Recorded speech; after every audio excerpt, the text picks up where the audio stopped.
they've added a new Horizon Walker Ranger subclass to the mods for console for Baldur's Gate 3, so that is what we're doing today. This is my Horizon Walker Ranger build, levels 1 to 12, with the combat tutorial as well as a bunch of items for you to use. And of course we start with Ranger as your base, and for your favourite enemy we are going to take Ranger Knight. You'll swan to serve a crown or nation and seek to bring its foes to ruin, gain skill proficiency in armour and armor proficiency with heavy armour. Really good if you just want to tank yourself up. And if you're a natural explorer, I would personally take one of the Wasteland Wanderers. In the start of the game, probably fire is your best bet. And then for your ability points, we're going to have something akin to this: 8 strength, 16 dex, 14 constitution, 10 intelligence, 16 wisdom, and 10 charisma. If this isn't going to be your tab, for example, you could always dump down your charisma and have strength.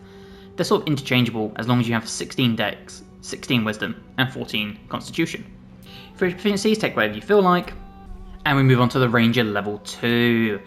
Now, I would personally take Ensnaring Strike, and I'll take Longstrider. If you wanted to, you could use Hunter's Mark. I personally don't use it that often, but if you wish to, I would get rid of Ensnaring Strike and use Hunter's Mark instead. Hunter's Mark allows you to use a bonus action to cast a spell to mark a target, and then you get an additional 1 to 6 damage whenever you hit it with a weapon attack. Longstrider is a ritual spell. You can cast it as soon as you leave camp, lasts until a long rest, and just increases your movement speed by 3 meters. And for your fighter style, we're going to take 2 weapon fighting. When you make an attack with your offhand weapon, you can add your ability modifier to the damage of the attack. If you want to, you could take archery if you want to use a bow. I do think 2 weapon fighting works a little bit better though. And Ranger level 3 is where we get to pick our specialization. Before that, we have a spell to choose, and we're going to take Hail of Thorns or Ensnaring Strike, whichever you think will be more useful. And this is where we get to pick up our Horizon Walker. Horizon Walkers guard the world against threats that originate from other planes or that seek to ravage the mortal realm with otherworldly magic. They seek out planar portals and keep watch over them, venturing into the inner planes and the outer planes as needed to pursue their foes. These Rangers are also friends with any forces in the multiverse, especially benevolent dragons, fae, and elementals that work to preserve life and the order of planes. So this gives you a bunch of melee options, as you can see, and some ranged ones. We get Planar Mark, drawing the energy of the multiverse to augment your attacks. Mark a creature as your quarry to deal with an additional 1 to 8 force damage.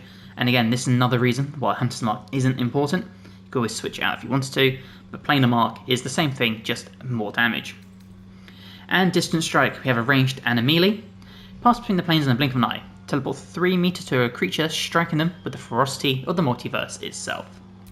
And that brings us to Ranger level 4. Now for this one, ability score improvement and bump your dex up to 18. And this brings us to Ranger level 5. This gives us an extra attack and Misty Step. 2 very good points of call here. This is a huge spike in power for the Ranger. Now for a spell, there are a number of options. You could always take Pass Without Trace if you need extra stealth. You could always take Protection from Poison, Lesser Restoration. I personally would take Spike Growth. Shape a piece of ground into hard spikes, movement is halved, and creatures walking on the spikes take 2 to 8 piercing damage. Lasts for 100 turns. It is concentration, bear that in mind, but this is such a nice way of just impeding enemies and stopping them from coming towards you. Perfect to line up your ranged characters and to just pick them off as they're walking towards you very slowly. Ranger level 6, we gain a passive. So at this point we have any number of these we can choose from. And honestly, at this point, you can't really go too wrong. I think at this point it does depend on how your playstyle is. If there's anything you're sort of struggling with, if you need more Arcana, Keeper of the Veil. Bounty Hunter is really good because creatures you hit with an Ensnaring Strike have disadvantage on their saving throws. So if you do use Ensnaring Strike a lot like I would, Bounty Hunter is the way to go. And I would take Wasteland Wanderer's Poison at this point. Ranger level 7 gives us Blink. I don't really like Blink. I think it's very unuseful. I think you get more out of Misty Step and stuff like that. But if you do need it, it is there. For a spell, we are going to take a Hail of Thorns. Now sadly, the Ranger is a half caster, so they don't benefit from the full ability of upcasting, getting high level spells as they go through the game. And Ranger level 8, another feat, and Landstride.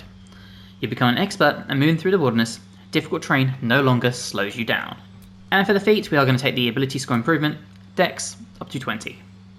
Ranger level 9 gives us haste, and this is perfect. Haste is incredible.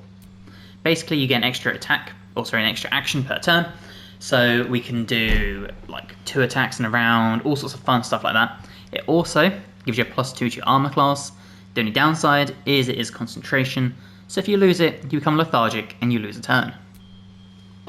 But this does give us some amazing spells, and there are 3 really good ones you can choose from. Plant growth, this quarters people's movement speed.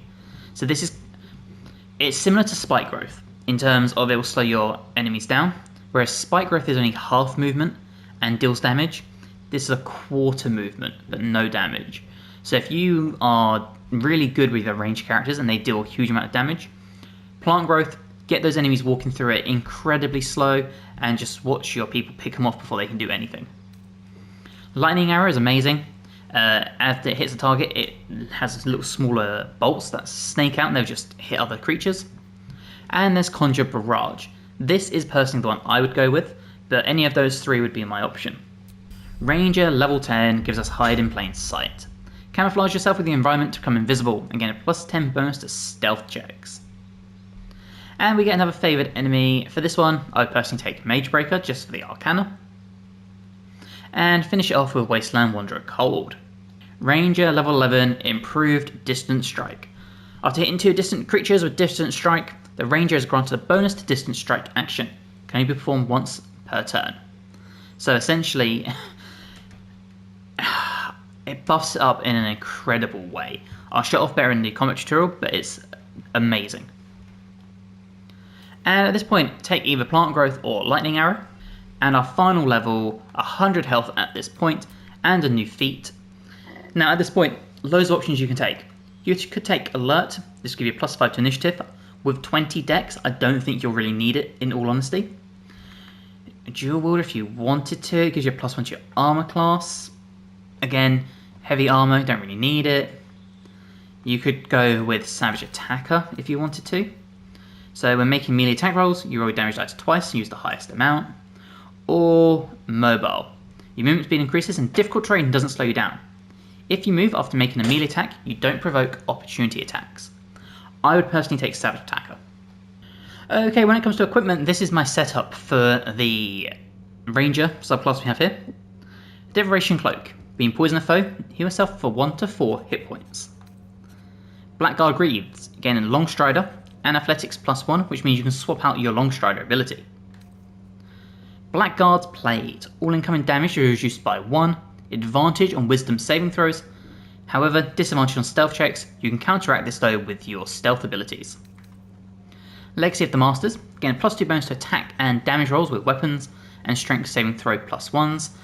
This helps out because our strength saving throw is only an 8. And pair this with the movement speed of +3 from the Crusher's Ring. For weapons, I like this Life of Sword Stealing. Or sorry, the Sword of Life Stealing. I said that completely the wrong way. On a critical hit, target takes 10 extra necrotic damage as long as it isn't a construct or undead, and that gives you 10 temporary hit points. Coupled alongside the Ambusher, gain a +1 bonus to initiative rolls and advantage on perception ability checks. In combat, you do an additional 1 to 6 necrotic damage against creatures that haven't taken a turn yet. And we round this off with the amazing Deadshot. Number you need to roll a critical hit is reduced by 1, so this brings our crit chance down to 19. The Wielder doubles the proficiency bonus when rolling ranged attacks with this weapon. So that is the setup. Let's go jump into combat and test this out. Okay, as you can see, we have triggered the combat and we are first in the turn order, which is why alert isn't that necessary. So let's show off some stuff. Let's get our dual short swords out, and we're going to start with Planar Mark. And we shall mark this gentleman here. And there you go, as you can see, 46 health. And we're going to go Distant Strike Melee when I can find it. Distant Strike Melee. Can I come around this way? I can't. That's a shame. But... and there you go. We got to teleport in, did a bunch of damage, and we can do that again thanks to extra attack, and we could target this gentleman. And there you go, 21 damage to them. And we still have more distant strikes we can do, so we can actually just bounce between them. There you go, huge amount of damage. As you see, 3 attacks in 1 round, and thanks to our short swords, we did extra necrotic damage because they haven't taken a turn yet. Okay, so that is the gist of this. You basically want to do planar mark, and you want to just teleport between the enemies with distance strike as much as you can. And there you go, huge damage if we do that. We could then obviously come back in here and we could target this gentleman with another attack like that, and we can come back in and hopefully finish this one off. Just like that, and that is the gist of this. You just fade between people, dealing pretty decent damage. And as you can see, even though we keep casting our lunar ability, we've used no spell slots so far. And there you go, AC's so good, got a nice big miss, and then a critical miss. Okay, and it's not just designed to be for your sword. We can distance strike ranged. Now unfortunately, if we were to do it, don't really do anything. We only did 6 damage. We do a normal attack, 6 damage as well. Not really that necessary. But we do have an offhand, where we can keep stabbing still. So just bear that in mind. But because we did do a distance strike, we could then teleport. And we can get the high ground. Now, we are still a ranger through and through, so if we would come over here, I need to find a way forward. We might take an opportunity attack. We did not, awesome. We still have spells we can use, so that's what we're going to do. We'll start with Conjure Barrage, and we're going to do it at the highest level possible. And there you go, we'll target all of these people. And there you go. Huge amount of damage. And that still gives us the option to use our bonus act. So we could Misty Step, we can also offhand attack. So let's stab this one. Just like that. Now in a situation like this where we are ensnared, distance strike. Now we do unfortunately stay ensnared, but it does mean we can still do our ability. And there you go, we did 14 damage. Even though we had disadvantage, we didn't miss any. So bear that in mind. And again, we have our offhand. And another big crit thanks to the dead shot. And if we were to shove some more of our spells, we come over here with a lightning arrow. If we were to target the gentleman here, only 30%. Let's land here though. And look at that, huge damage to that one. Unfortunately they did save, benefits of having a rogue, but still our bonus action, we can run in with the stab. Wrong fight, friend. Just like that. And you can see with planar mark there is no concentration, so once again we can run in here. Huge crit, and we're just dealing mass damage. And at that point, once we've shown off how to play the game, it is just a case of finishing the fight. Again, you have multiple spells you could do if you wanted to, but we're just going to fire from above and take the enemy out. Just like that. And it really is that easy. This is a great ranger build to play if you kind of want to have like a Nightcrawler type build. We can just bounce between enemies. Obviously, if you use a party composition, better than this one, because I just picked 4 random people. So you don't have a cleric and 2 very low level druids, the fights will be finished way quicker. But this is such a great versatile frontliner who can really help out a guy like Karlak, or a Minthara, or a Lae'zel. So I really hope you guys have enjoyed. If you have, please let me know in the comments below and let me know what you would change about this build, what other items, what other weapons. If you're new and you haven't already, please subscribe to the channel, it helps me amazingly. And hopefully, I'll see you in the next one. Bye guys.